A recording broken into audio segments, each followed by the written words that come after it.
शिव और पार्वती की प्रेम कथा भारतीय संस्कृति की सबसे सुंदर और दिव्य कहानियों में से एक है। यह केवल एक प्रेम कहानी नहीं, बल्कि तप, भक्ति, समर्पण और ब्रह्मांडीय संतुलन की गाथा है। बहुत समय पहले की बात है। सती, जो दक्ष प्रजापति की पुत्री थीं, भगवान शिव की पत्नी बनी।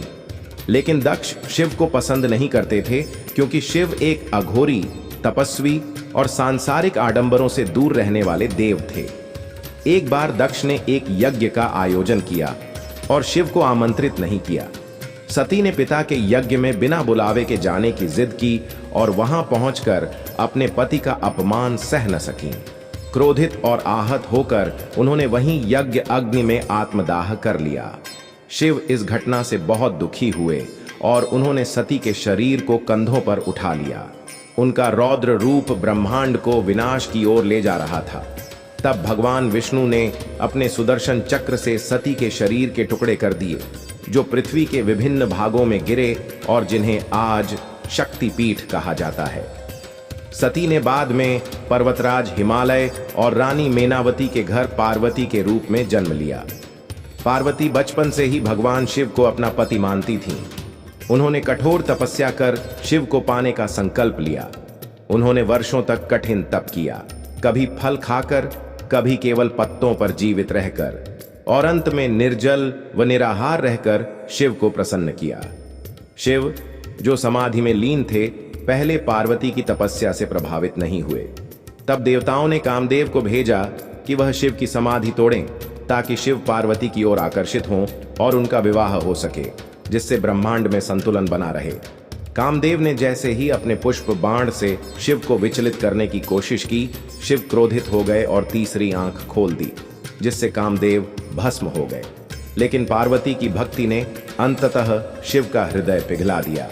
शिव पार्वती के पास साधु के वेश में आए और उनकी परीक्षा ली। उन्होंने खुद की बुराई की, लेकिन पार्वती डटी रहीं और उन्हें ही अपना सर्वस्व मानती रहीं। तब शिव ने अपना असली रूप प्रकट किया और पार्वती को स्वीकार किया। उनके विवाह की तैयारी ब्रह्मांड स्तर पर हुई। देवता, अर्षि मुनि, गंधर्व और अप्सराएं सभी उपस्थित थे। यह विवाह अत्यंत भव्य था। विवाह के बाद शिव और पार्वती कैलाश पर्वत पर रहने लगे। दोनों के बीच गहरा प्रेम, समझ और सम्मान था।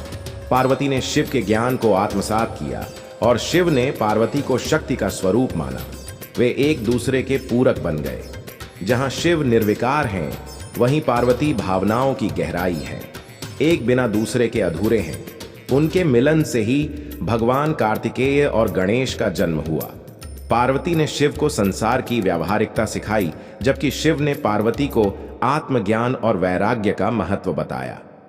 शिव पार्वती की प्रेम कहानी आज भी लोगों को यह सिखाती है कि सच्चा प्रेम त्याग, तपस्या, विश्वास और समर्पण से प्राप्त होता है।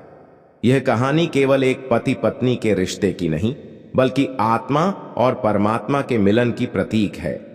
पार्वती की भक्ति और शिव का धैर्य इस बात का प्रमाण है कि प्रेम तभी सफल होता है जब वह निःस्वार्थ हो और एक दूसरे की आत्मा को स्वीकार करता हो।